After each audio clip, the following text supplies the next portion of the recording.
I want to play two moments from today for you. One in the White House briefing room, the other on Sean Hannity tonight. We'll talk about both on the other side.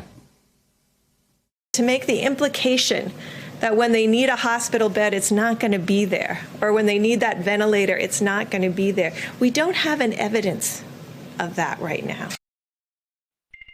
New York is a bigger deal, but it's going to go also.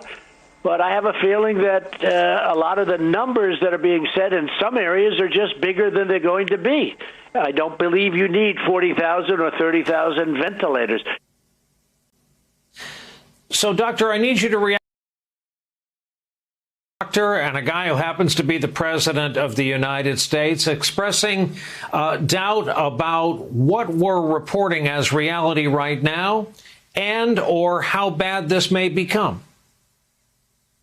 Yeah, and Brian, sometimes it's hard to tell if the president forgets that he's not a doctor. So I do think that Dr. Birx is trying to be a diplomat. She's trying to actually, do what she can. However, here are the facts. I've spent a lot of time talking to my former med school friends and colleagues who are in New York. They are desperate. They're turning regular hospital beds and makeshift spaces into ICU beds. So they are full. And beyond that, they themselves are getting infected and suffering from this. So 1 in 8 New Yorkers who has the disease is getting hospitalized. And many of those people need to be intubated immediately. So this is not a matter of, well, the data just doesn't tell us. Actually, the data is telling us that some aggressive measures have at least potentially slowed this down.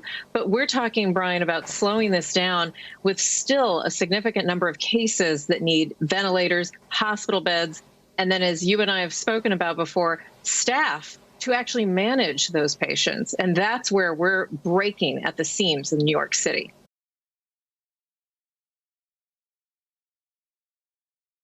Hey there, I'm Chris Hayes from MSNBC. Thanks for watching MSNBC on YouTube. If you want to keep up to date with the videos we're putting out, you can click subscribe just below me or click over on this list to see lots of other great videos.